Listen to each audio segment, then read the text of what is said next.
There we go. Hey, everybody. Welcome to the Filsinger Games Character Spotlight with Mike and Brock. This is Brock. And this is Mike.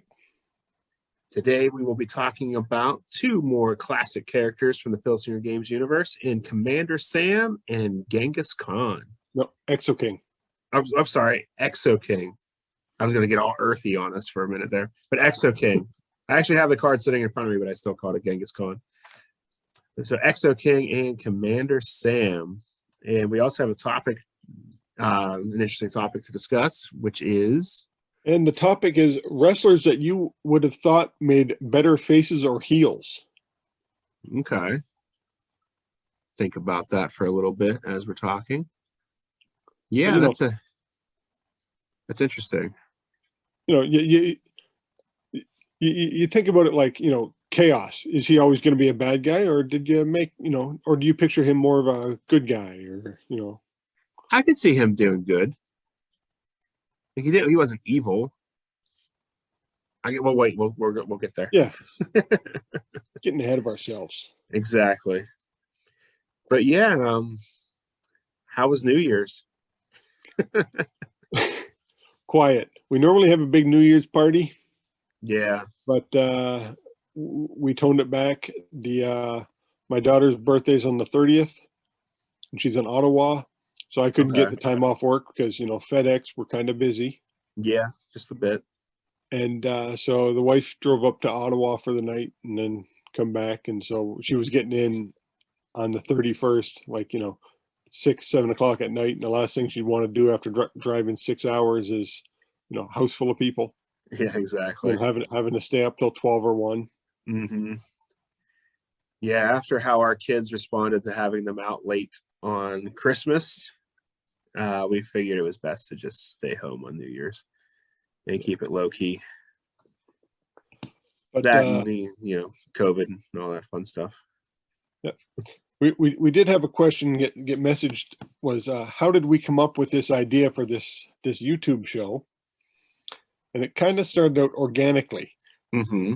Because I was posting basically what I'm doing now on the Filsinger Games page. Every Monday.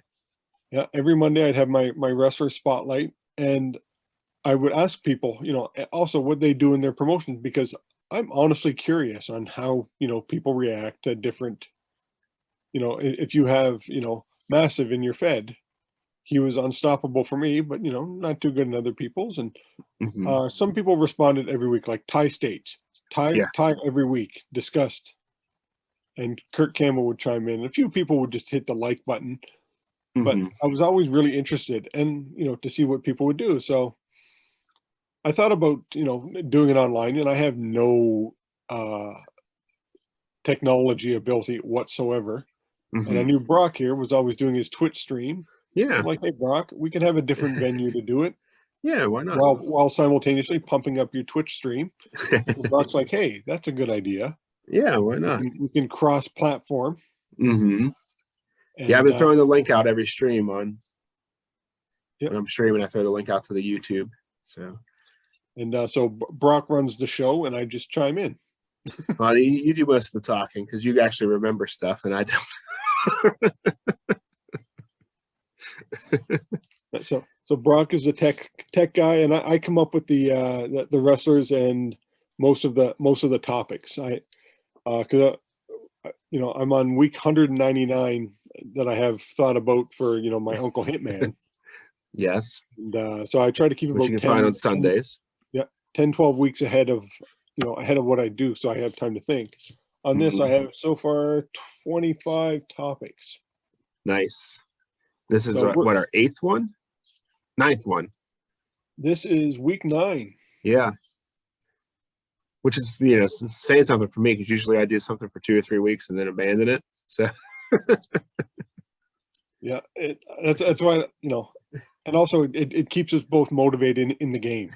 Yeah, it has piqued my interest. Now this makes me want to go back and play these classic sets again and take my time, because I rushed through them, which if you've watched more than one of these episodes, you'll find out that I kind of rushed to try and catch up and regret it. So I might go back and revisit these. That's what a lot of better people records. And, Yeah. I thought about doing it and going back to the early sets that, the pre-releases where you had like Natural Man and Torin Mhm. Kalo. And, Yeah, because I mean, Omega. 86 had a set, and that's the Yeah. year before it starts. So even going back an extra year, maybe do some other, little things to get some Yeah, more you had history in there. Sin and Salvation. Hmm I Which still say we got to start a Fed back in the 20s with the Legends cards, the 1920s, and go straight up through. I still use Dorado Sundown in my Fed They're a fun team. because I said, if I'm buying these cards, I'm using them.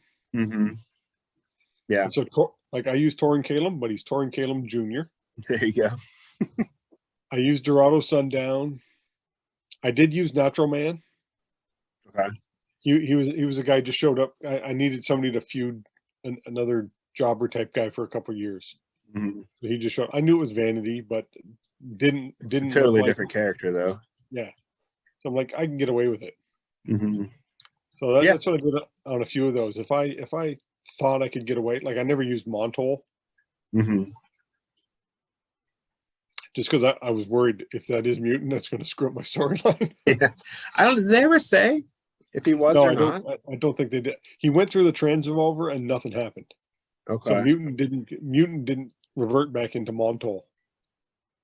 Okay. So that'd be the only reference then. Yeah, Montol just the what's that from Hogan's Hero Schultz. He does. Yeah, I kind of like listening to the Uncharted Territory guys talking about the classic bootlegs and stuff, and I'm like, I really want to go back and start that over again. I just don't know when I would have time to do it. But like you said, I guess you could do it online. But Yeah. I love rolling the dice though. You can shake them a little longer when it's something suspenseful, Yeah, Yeah. it is. I could do the online stuff too, and I know, like Jeff Manning, he does the online stuff nonstop all the time now. Okay. Who's that guy? I know, just some random guy we met one year. Who's this Jeff Manning you speak of? We'll have to have them both on the show to share that story sometime. Oh, we keep inviting Sam, but he always never around. He's, We always get big times by Loop Tack. yeah, big time. That's what we're just going to call him, big time Loop Tack. There you go. He's secretly a Pittsburgh Steelers fan. That's the whole. He is. It's the whole rub is he's putting on, like he's a big Cleveland Brown fan, but he's a giant Steelers fan. He just wants to, throw people. It is. It's so when they lose, he can not feel bad about it, like me. Yeah. They're not going anywhere this year. To fall back on. I'm a Browns fan. You can't really hate on a Browns fan because you just have to feel bad for them. Yeah. But I'm really like, whenever they did the DVD release of the live event, they included for the Kickstarter, they had an option for Create a Wrestler. And there's like a Major Pete Beck, Sheik Nehas. There are 4 total, I think. I can't think of the other 2. Kevin Weibel made a guy. It was like Cadmulus Goldenclaw or something like that. It was like a cat guy. He was kind of cool. I kind of just want to like work them into the mix somewhere because I feel like they've kind of fit into that early timeline. I do have a Major Pete Beck card. I think I got it from Pete. Yeah, I got mine from Pete too. It's signed. Whoa. Yeah. Don't want to They brag. just released a new Cronus character. Yeah. I hope Pete's listening to this because they just released a new Cronus character called US Air. I messaged Todd and I said, this is going to be Pete Beck's updated card from here on out. It's Pete Beck. Is he bald with glasses? No, he has beautiful blonde hair. Oh. He has glasses, though. Sunglasses. He looks kind of like Maverick. Wait, was he the guy on the beach? No. Oh, okay. I have him here. I saw a picture of some guy on the beach with glasses. That was Star Warrior. Oh, okay. Somebody posted it. Let's see if I can find this guy real quick. So I think they teased them on the webpage a couple weeks ago. Yeah, here he is. Let me bring him up here. I clicked on that link and it took me to Galacticon. All right, here we go. Let me share my screen real quick. Oh, come on. No. The suspense is killing me. Oh, here we go. He's the guy with the sunglasses on. Who are the other two guys? This is Commander Sam. I forget this guy's name. American Made. Okay. Yeah.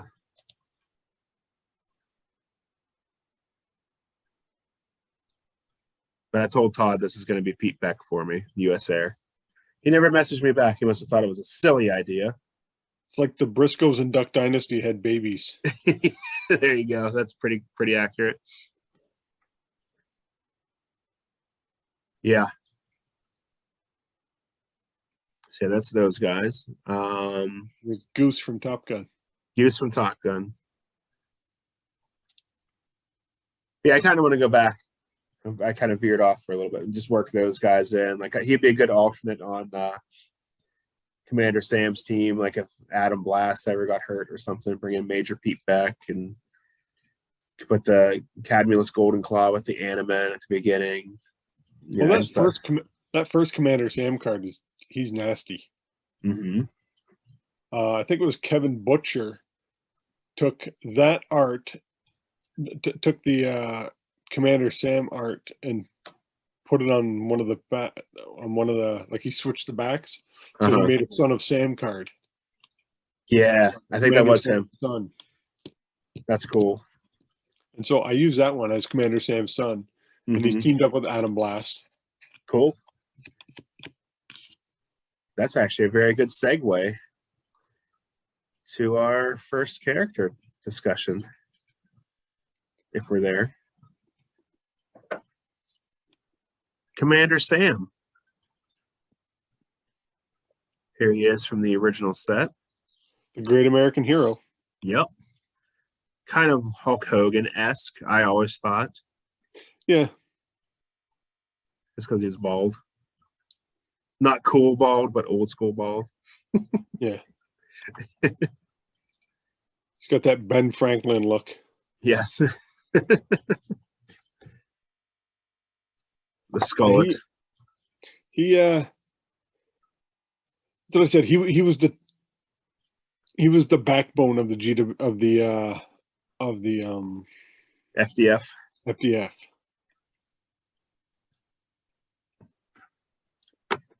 You know, Omega was the tent pole, you know, kind of like the unofficial leader for me. And yeah, Commander Sam was, you know, how I used to, you know, take the wrestlers to get them in my head was I'd find a wrestler, a real life wrestler, and base them upon him. Yeah. So he was my American Dream, Dusty Rhodes. Oh, okay. I like that.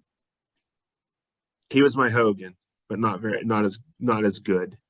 You know, he was the everyman. You know, because you had no backstory, you know, about that stuff earlier. Right. You knew he was a wrestler, so he was my aging Dusty Rhodes. Okay. I like that. And I see that now. I worked him. Yeah.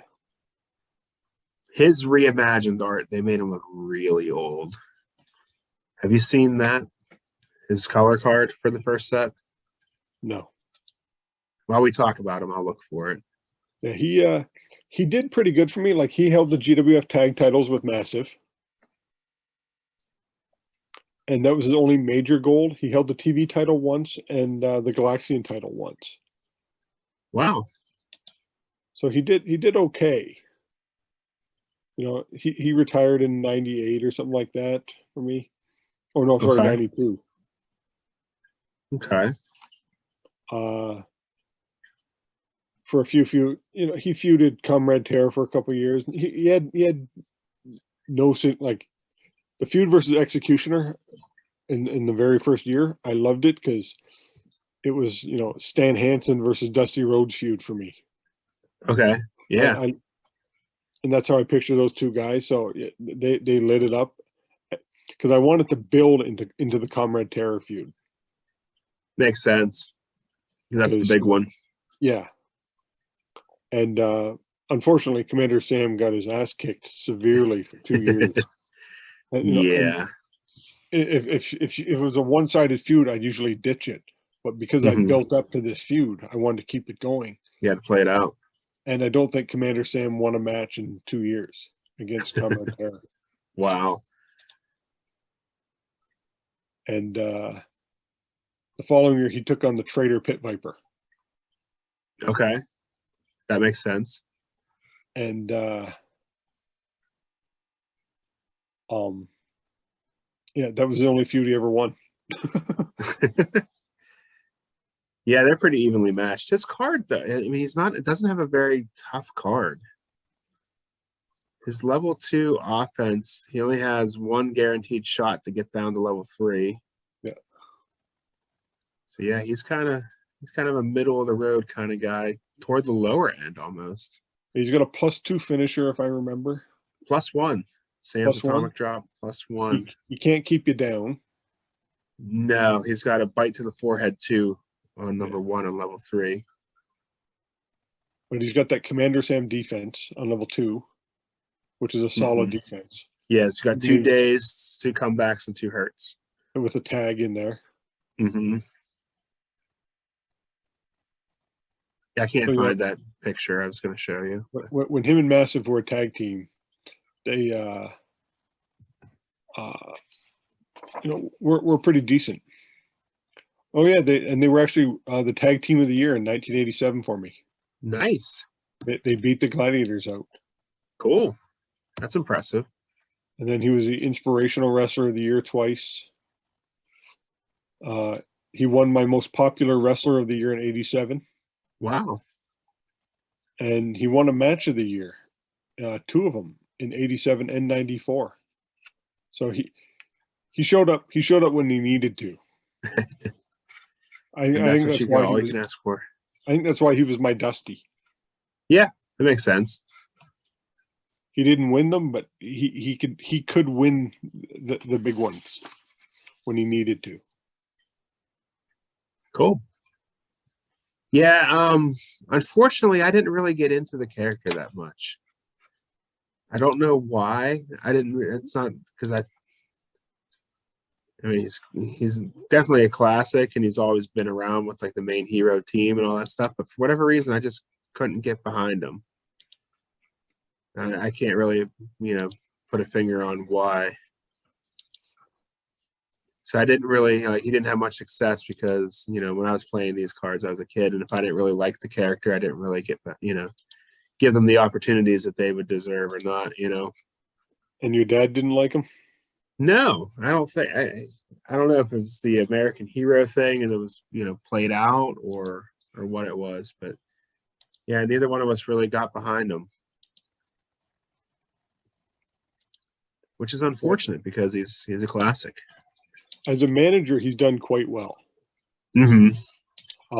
He's currently in the in my NGA Fed, so the middle tier. Okay. And he runs a group called the Conglomerate. Okay. And, he's still Commander Sam, but he's more of he's corporate Commander Sam. I like he's it. A good guy. He's a businessman. Now that's his gimmick, but he's the smart businessman. Cool. And it's called the Conglomerate because he takes all these cast-off heroes and he tries to, or wrestlers. Some of them were bad guys, and he tries to turn them good. That's a cool story. So and that's what it is. I kind of got the idea from, remember how what's his name? The Workshop, the Collector. Yeah. He would turn nobodies into wrestlers, but bad guys. Well, that's what I have with Commander Sam. I like it. He's the reverse of that. Yeah. And so his group is called the Conglomerate. So the door is always open. Guys come and go. And but he's there. Nice. Yeah, he's still, I think within the past couple sets, he was still a manager of the FTF in the main Filsinger, the main GWF storyline. Whatever year they're up to, like 2136, I think he was still hanging around. Him and Massive were co-managers of the team. Yeah, like so he's good. Oh yeah, him and Massive were. Yeah, they're co-managers. So they've been around a long time. I've never thought of Massive as a manager. I think that's what his role is. Let me try and figure that out here, because I'm not that far. Obviously, I have the cards, but if I don't play with them, I'm not going to remember. But that was in Promoter Prime a couple years ago, I believe. Yeah, Promoter Prime card list.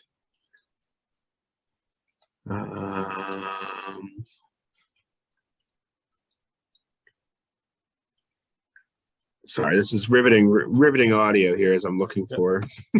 Yeah, and for me, like I just looked up the conglomerate this year. Lance Atlas, Paragon, Code Enforcer, and Vigilante and Soldier of Fortune got dropped down. So Sam swooped in to pick them up, and they're basically going to become good guys, the faces now.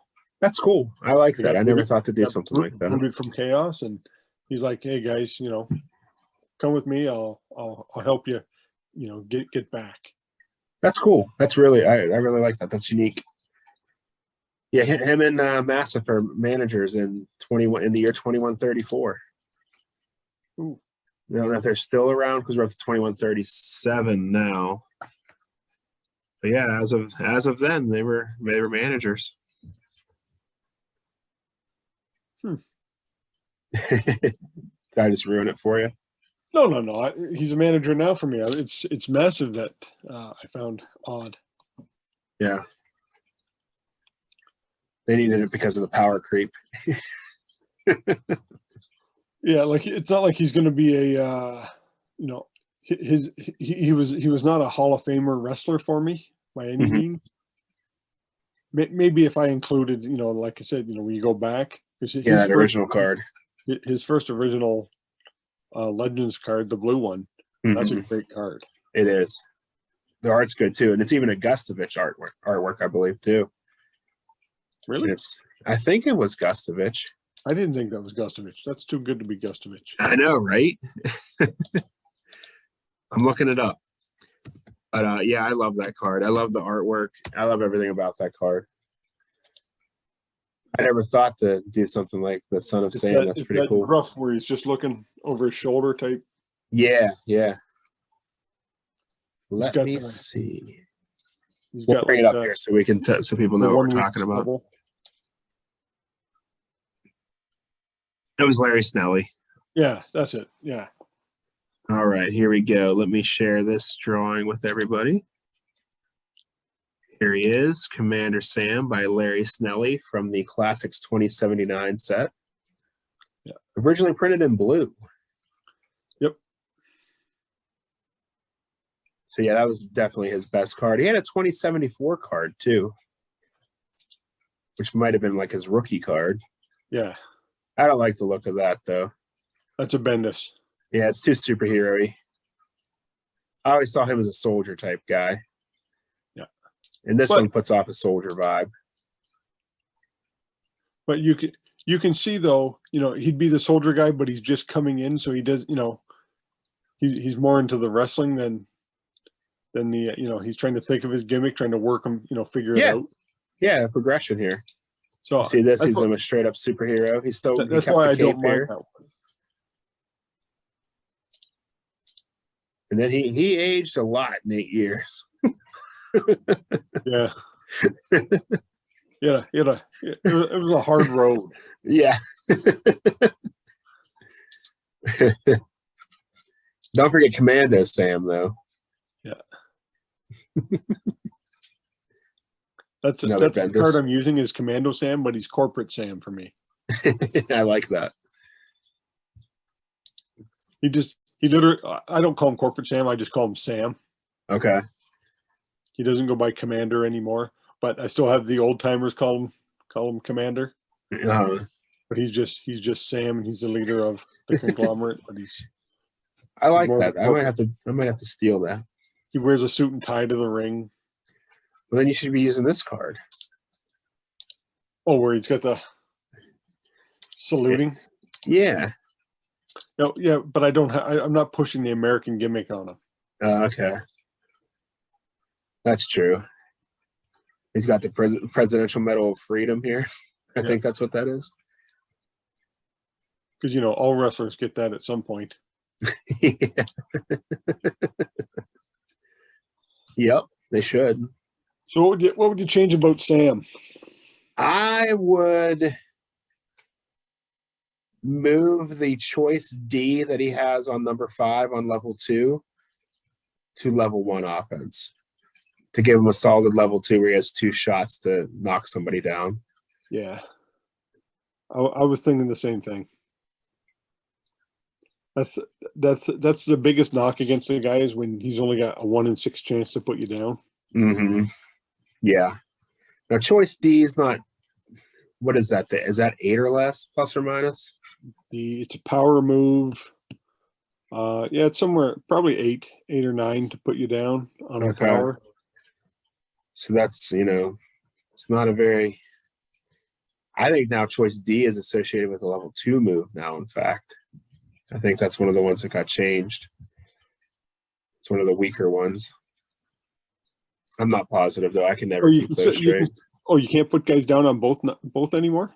No, you can, but they're now like the weaker moves are like associated with, they have to follow the choice. Certain letters follows level 2 moves and certain letters follow level 3 moves. D's a power move. Okay. And the agility's the weaker one. Okay. As far as it's always been that way, because it's always been A, B, C, D, E, F, G, H. Yeah, but I think some of them, depending on what you have to roll, have to be attached to a level 3 move, and some have to be attached to a level 2 move. Yeah, so the D's a level 3. Okay. That's what I mean by it, because you have the agilities on the left and the powers on the right. Mm-hmm. Yeah. So it's a D. It's a D power move. I would move that to level 1 on Sam Slam. I move the whole thing. I bring the Skull Crusher 3 choice D to level 1, number 6. What about moving it to to the number 4 spot? Or would that make him too tough? I think that'd make him too tough, especially in the starter set, because you didn't have too many guys that did that. Yeah, that's true. Now it's common to not even have a choice on any of those. Yeah. So yeah, I think that's what I would do. I'd bring Sam Slam 3 down to number 5 on level 2. Move Skull Crusher 3 choice D to level 1, number 6. Okay. Yeah, he's got a rules violation here on level 1. He's got Into the Ropes and a Face Slam choice A, so that gives him 2 ropes opportunities. On the first one? Mm-hmm. I'm sure they've changed that since this printing. Yeah. But let's slip into some Exo-King. Exo-King. One of my favorite drawings. I did like it. I think his drawing is the best at showing off the cybernetics. Yeah. You can clearly see it there in the foreground on his arm. Like, this guy's got something going on there. Yeah, Killer Queens, you couldn't see his leg. Mm-hmm. Death Knight's was kind of hidden in his glove. He had an actual really good career with me, and it's still going on. I'm still using him. He's down in the CPC promotion, teaming back up with Killer Queen. Okay. They're still I call them royalty. I don't know if that was ever their name. I don't think they're feuding Man of Power, because I know it's supposed to be chaos, but it doesn't look like chaos. And I wanted extra guys. This is before all the Yeah, BWFZ stuff came out. right. And Turbo. So Man of Turbo's a Power. tough card. Yeah. He's I like him. And the other part of their team is Earthquake and Vladhammer, the Stormtroopers. Nice. And so Exo-King, Killer Queen, Dreadnought, and Dynamo. That's who they're all. It's a big four-way feud there. But Exo-King, he's done quite well. Like he was a 5-time Intergalaxian champion for me, a 3-time TV title, a War Games heavyweight champion. He won the GWF tag titles once. Probably with Killer Queen as an upset. Okay. And then he's just recently captured the CPC Gauntlet title. Cool. And I got that idea from Rob Bobian for the Gauntlet title. Okay. So to get to the champ, you got to fight your way through people. I like that idea. And so by the time you get to the title match, you may have fought, anywhere from 1 to 3 matches. To carry your fatigue with you. Yeah, and you take your fatigue. That's tough. And as King Lear, he's got a 1 pin, so he was able to. Yeah, it's like the final boss in a video game, almost. But I had him feud Wolf for his first couple of years. Oh, that's an interesting matchup. He did okay. He lost and he beat him, and then the Massive feud only lasted 1 year. Okay. And Massive just out and out destroyed him. Yeah. But they were always rivals. Mm-hmm. Because they were the two strong. Him, Brute, and Massacre. I always figured, were always the strongest guys competing. Yeah. Yeah, because he's got a -4 power. Yep. He's got pretty good defense. Pretty awesome defense, actually. The same as Commander Sam that we just talked about. 2 comebacks, 2 hurts, 2 days on 2. 2 downs on 3, and a pin of 6-3. So yeah.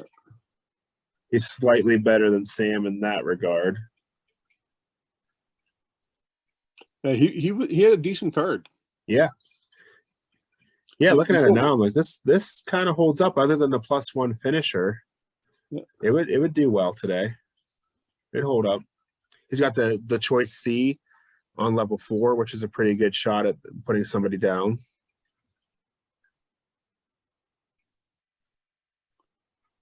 Yeah, he's solid. He feuded Bishop Hell for 5 years. Wow. And it was back and forth. He lost the first 2 years, but they were close, and then he came back and he won the next 2. Cool. And then he beat Bishop Hell in the fifth and final time. So they had some great matches. And Bishop Hell had a tough card then. He did. Yeah, I think Exo-King, I might have to put him in my underrated pile. He's got a pretty stacked card here. He's a guy people don't always think of. Like, I wasn't a fan of the King Lear card, which it's what I'm kind of using now. I used the green. I used the green card when he's holding the 2 swords. Okay, from Son of Bash or whatever that was. Yeah. So that's the card I use for him currently. Let me pull those up so people know what we're talking about here. It's a Larry Snelly drawing. Here we go. There's the Larry Snelly. Yeah, that's Larry Snelly. Here, for comparison, here's a Mike Gustovich drawing here. Yeah. Those were the dark days. Here's the original King Lear art. Yeah, I didn't like it. It doesn't look like the same guy. You know what that picture reminds me of? Do you ever see that old 1980s or 1970s cartoon, Hercules? Yes. Right there. I see it. Totally see it. Yeah, he's very big. Chest, little tiny head. Yeah, he's very wide and a small head. And here's the original we were talking about in color. This looks pretty cool in color. Yeah. But yeah, that's I always liked the Royal Court. I like when they added Mad Jester and Bishop Hell and all those guys. They always had somebody new coming in, and I always enjoyed them. I couldn't get behind him as a good guy, though. You couldn't get behind him as a good guy? I had too many good memories of him as Exo-King, the bad guy, like almost second to Thantos, almost, you know? Yeah. Well, when like I said, when I had him turn face. Mm-hmm. It was at Massive's retirement party. You know, all the good guys came out, and then I had Exo-King come out, and everybody was shocked to see Exo-King. And Exo-King, you know, I had him shake his hand, and they hugged. Yeah. And then on the way back, he gets attacked by Bishop Hell because, you know, Bishop Hell felt that he, you know, shouldn't have been doing that. You know, makes sense. And that's good way to start a new rivalry. So, you know, it became Killer Queen. Who did I have? Killer Queen. Mad Jester and Exo-King versus Count Necros, Bishop Hell. Oh no, it was Bishop Hell, Mad Jester, Count Necros. That's right. Versus Exo-King, Killer Queen, and I'm trying to remember who I brought in as another Royal Court member. Death Knight. There's always a chance no, he wouldn't have been a good guy. I might have even used a bootleg guy at some point. Okay. That'd be a good spot. You know, who fit in. Mm-hmm. Yeah. With the whole, because there was probably a few bootleg guys back then, you know, that could fit in because people were looking. Yeah, I'm sure. Pawns and counts and bishops. Chess pieces. Yep. And yeah, he's a character I want to revisit for sure. Duke of Destruction, did you have him before his official release? Yeah. I love that card, by the way. We should do Duke of Destruction and Red Talon someday. Just talk about him.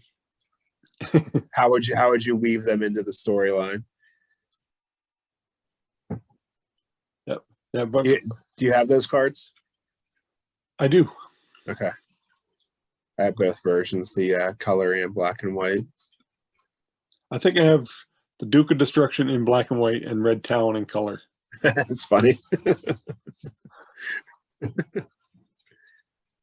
I just think I just get random cards from you. That's funny. But yeah, Exo-King was always a solid character. I really liked him. I didn't like the King Lear as much. No, me neither.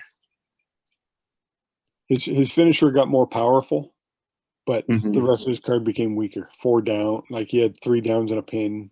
Yeah. He lost 1 in power. Well, he took the implants out, right? Yeah. Wasn't that the story? Yeah. So that makes sense. But for me, if I was to change anything on Exo-King's card, I'd give him a +2 or 3 finisher.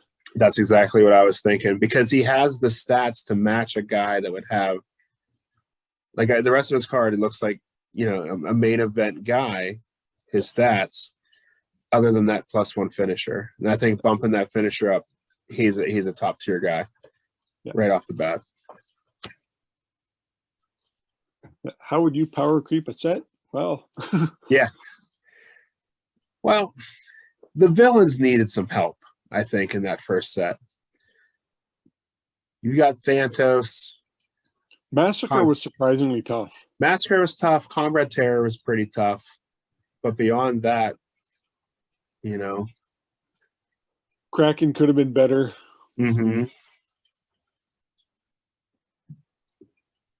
I'd like to see Exo-King as the number 2. Yeah. You bump that bear hug up from a +1 to a +3. Mm-hmm. Or even keep it equal with Massive at a +2. Yeah. And he's probably going to sneak out a few more wins. Mm-hmm. Because the rest of his card, like I said, it's solid. You got 2 guaranteed shots at knocking somebody down on 2, plus the choice C, which is a pretty good, good way to get somebody onto 3. So, and his defense is great. I'd keep the 6-3 pin rating. Yeah. But yeah, I think all he needs, because he's got BBBA for his charts. Ropes, turnbuckle, and ring are all B, and his death jump is an A. He's got a -4 power and a +1 agility. So even his agility isn't bad. No. It's average. So yeah. I think all he would need is a bump up on his finisher, and he's ready to go top tier, especially in his early sets. Yeah. In those early sets, you had, I'm thinking of the guys with the +3 finisher. Well, Thantos had the +4. Mm-hmm. Star Warrior and Wolf had +3s. I think they were the only other ones that did. Yeah. I have them here. I can investigate real quick. Massive had a +2. Yeah. Star Warriors Nova Launch was a +3. Yeah. Savage Face Claws +3. Comrade Terror had a +2 on the Atomic Warhead. Brute's Decapitator was a +2. Executioner is a +2. Death Knight's a 0. Omega's a 0. Vanity's a +1. Proteus is a +1. Yeah. Yeah. So the only bad guy was Thantos to have above a +2. Yeah. So bump him up to a +3, and it's a whole new ball game. Yeah, for sure. I think he kind of earns it too. It would play into the gimmick of the cybernetic implants, making him stronger. Yeah, it gave him a -4 power, but couldn't help him with a bear hug. Come on. Yeah. Yeah, the finisher ratings in that first set were all like, except for those guys we mentioned, were all pretty low. And then the second set, Bishop Hell had a +4, but with a disqualification. So that was one for the villains.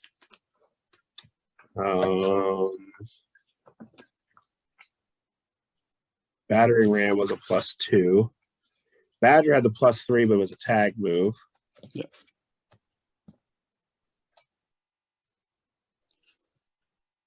Overrated Boxer, he was a +1. He was a +1. Yeah, and that's Mesmer. Mesmer and Spike were +3s. Yep. Yeah, so we picked up, out of the 24 in the first set, we had 3 characters that had a +3 and above. And then in the second set of 12, there's 4. Yeah.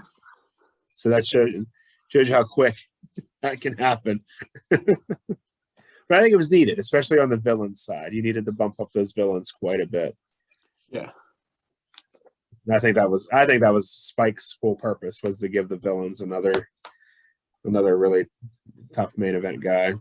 Well, I think that's what the Bishop Hell was. He was to come in to improve the royal family, improve the royal court. Yeah. And wasn't his rule though, you could just re-roll on level 3 offense, you didn't have to move up to level 2 if you didn't want to do that. Yeah. That was back then. Yeah. I think you should always have to move up if you're not going to risk the DQ. You have to stop and think about it. Give your opponent a chance. Do I want to burn his face off? I don't know. Bishop Hell is a classic though. But okay, well, we can slide into the topic of which wrestlers would have made better heels or faces. So, we're looking at Vanity. He was a heel, but you think Vanity would have made a better face for his career instead of the arrogant heel, or he could have been wrestler could have been out of those groups. He could have gone either way with that gimmick. He could have. He could have been like the exotic Adrian Street. Yeah. I'd like to see the Matador of M83 as a good guy. I brought him in as a heel, but I quickly turned him face because I didn't like him as a heel. Yeah. He just, to me, he could be like Randy Orton. I see him as like a Randy Orton today type guy, where he just like, I'll beat whoever, and it's just who I'm fighting makes me a good guy or a bad guy. I guess he's never really different, you know, depending on what side he's on, he's going to be the same guy. He's one that I see more as a good guy because he's just good. He's just a good athlete kind of thing. I'm trying to picture guys, you know, who when they come in and you look at them, just by looking at their picture, you go, yeah, that guy's definitely a bad guy. And the Matador, you look at him, you're like, yeah, that guy's definitely a bad guy. He's got that obnoxious over the shoulder. Yeah. So that's why I brought him in. But after using him, I'm like, this guy's a good guy to me. Yeah, he's definitely one that I see. He's a face. And I kept him that way for his, after I think he turned his second year, I turned him good. Cool. I did not like him as a bad guy. I was like you. I had to turn him good. Yeah, I like him better that way. And the other guy, Spike, I didn't like Spike as a bad guy. Well, he turned pretty quick. Like his drawing, he just looks friendly. Yeah, he's got a big smile. Like he's the happy gladiator. Yeah, let me. I had him right here a second ago. Let me show everybody what we're talking about here, in case you don't know what Spike's original artwork looks like. But yeah, he's this guy. I mean, you can bring him home to mom. Yeah. But yeah, he turned fairly early on, didn't he? In the game, I don't know. He was a bad guy, but I didn't like him as a bad guy. So you know, eventually he you know, I did the Gladiator versus Gladiator feud. And you know, he'll be coming back soon again for me, but it's always a face. Like the Greek gods, I couldn't picture the Greek gods as a bad guy. Even when I turned Proteus bad, I was like, no, this is a mistake. the Greek gods, and I know people who turned them heel.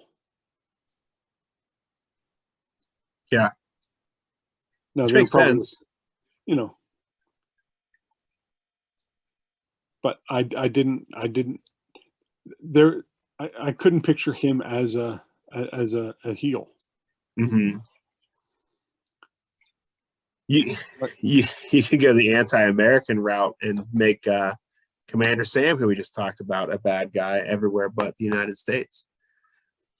Yeah, but that does happen. Like, you know, I remember watching Hacksaw Jim Duggan in Hamilton, and he's cheering USA, USA, and the crowd just starts booing him. Yeah, and they should. He quickly smartens up and stops and starts chanting Canada, and then the crowd was like, dead. Too late. Like, no, you blew it. You blew that, pal.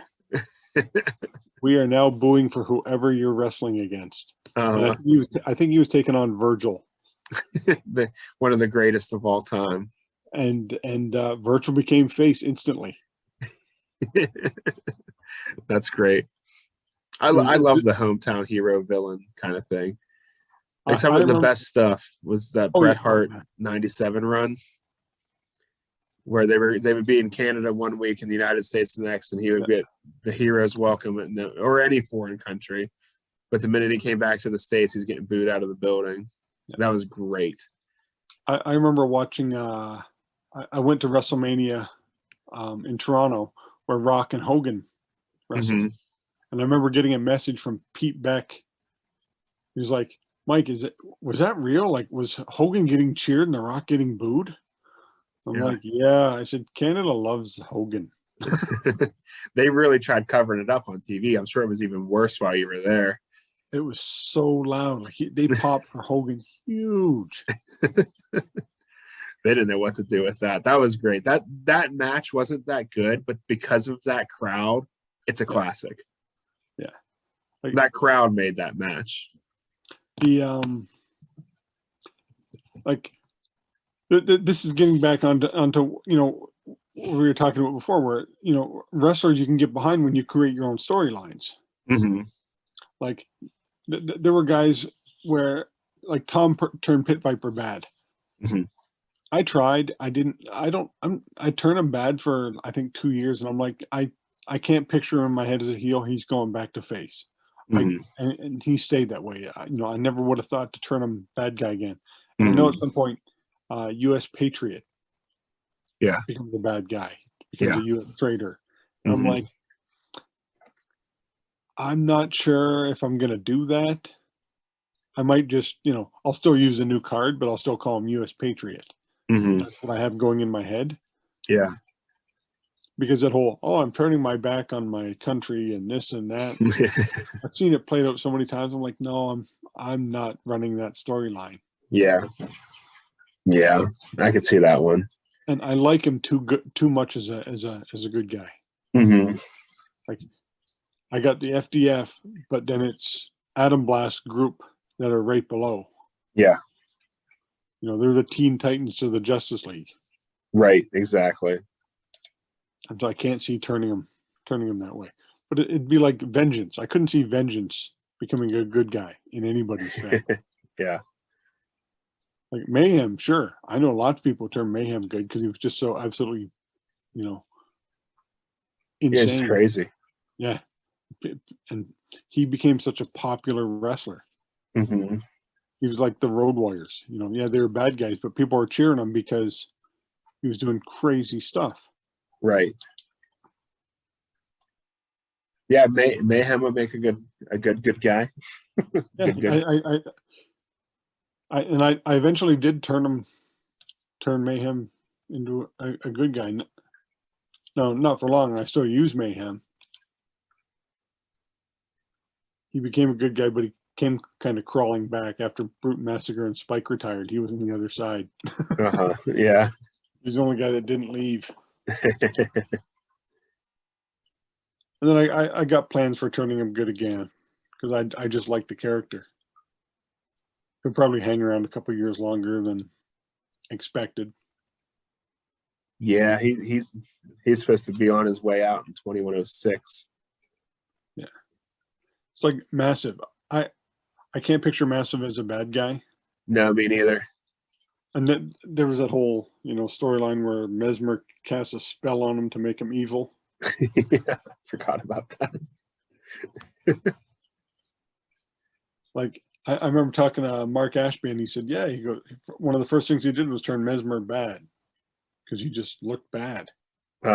He does look evil. He does. I have a group. I use Fantast, Mesmer, and Core, Magician of the Orient, my bootleg. Yeah, and they're a tag team, like the Wizards. And right now, I actually have Mesmer did turn bad, and so it's Mesmer versus Fantast, and I'm going to do the whoever loses has to retire. Okay. I have no idea who's winning or losing, but I use Fantast. And I thought him and Mesmer would make a great tag team, and they do okay. Mm-hmm. But Mesmer was the guy. I'm like, he's a good guy. I'm like, no, Mesmer is. As soon as I could turn him bad, same as Mark, I agreed. That guy looks more of a bad guy. He does. He's got the pointy goatee and everything. Yeah. Let me pull him up so people can see what we're talking about here. He's doing some evil spell casting. And then, of course, you got the Larry Snelling art, which really makes him look bad. Yeah, he looks like, and that's before Undertaker was doing that look. Let me get to my screen share here real quick. Yeah, check this out. Tell me this guy's not evil. Yeah. The hood and everything, and I actually like that color art. yeah, I haven't seen 90% of this color art. Yeah, it's nice. Is that only available online, or were they released in sets like that? It was only available online. Oh, This is on the wiki page on the online, if anybody wants to check it out. I think you have to sign up for an account, which is free, but you can get in. Like, this is his original card. Even in black and white, this guy would look evil. yeah. Change those blue eyes to red. Yeah, that's a bad guy. Mm-hmm. Master of the Occult kind of sounds evil, too. Yeah. Look at this. Doctor Strange. Yeah. Anytime you hear the word occult, it's never a good occult. Mm-hmm. There he is. So he's a guy, he's probably the biggest guy where I went, no, that guy's a bad guy. He's turning bad as soon as I can work it into a storyline. Yeah, he looks like a bad dude for sure. And for me, yeah, I bounced him back and forth a couple times, but that was just to build up to a storyline. Mm-hmm. Because I know where I'm going.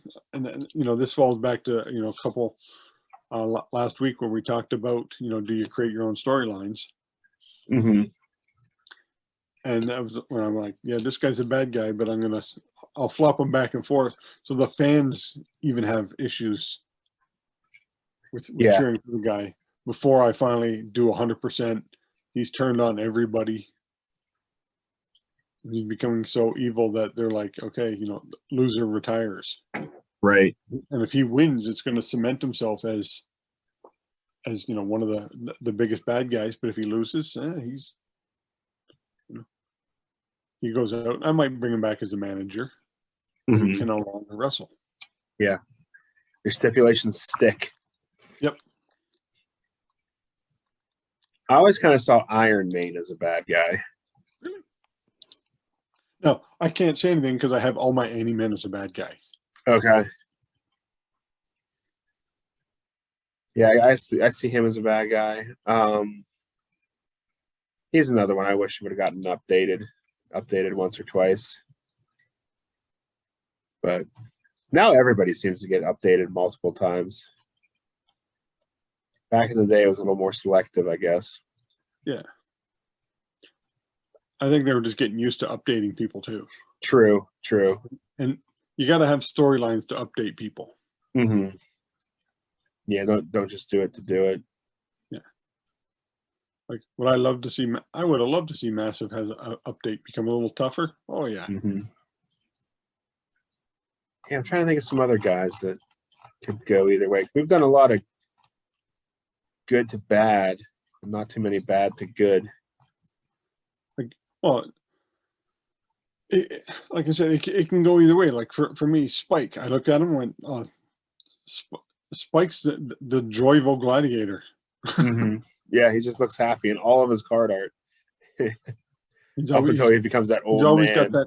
He's always got that smirk. Mm-hmm.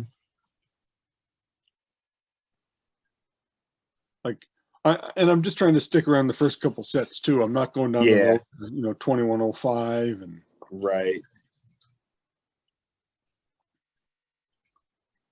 What about like Genghis I could Khan? see Beast Rider going bad.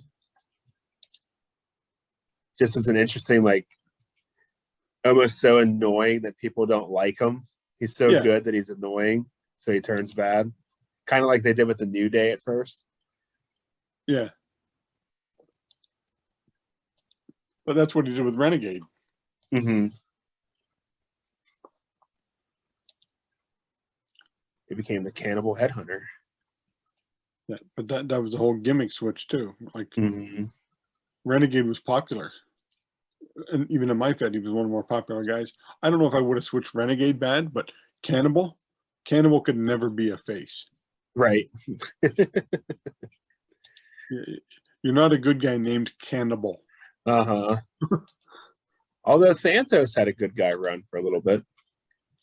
But he did flop back and forth for me, even as a manager. I always saw him as one of those guys. He's been around so long that everybody respects him, including the fans. Yep. So he could very easily go either way. That's what I do. He's all about the business and being on top, and he'll do what he has to do to stay that way. Yeah. Exactly. And he's earned the respect of everybody, so everyone will just go along with what he's doing. Yeah. My whole Fed's based around Thantos, and when we get to him, I'll explain all the multiple in-depth storylines I've done with him. He's by far the coolest character. Oh yeah. We'll get to that though at another time. Yeah, because we are getting close to that 24 guys. We're at well, okay, Splatter's not one of the original 24, is he? No. No, we've talked about Splatter and Creeper, who are from the second set. Yeah, but I almost think of some of them as, you know, we're not just sticking to the original 24, but we're you know, it's not like we're jumping to 2095. We're just right. We're staying toward the beginning here. Yeah. Yeah, we still got some big ones left. We got the Gladiators left. We got Star Warrior Thantos left. Who else? Genghis Khan. Genghis Khan, who I mentioned today in error.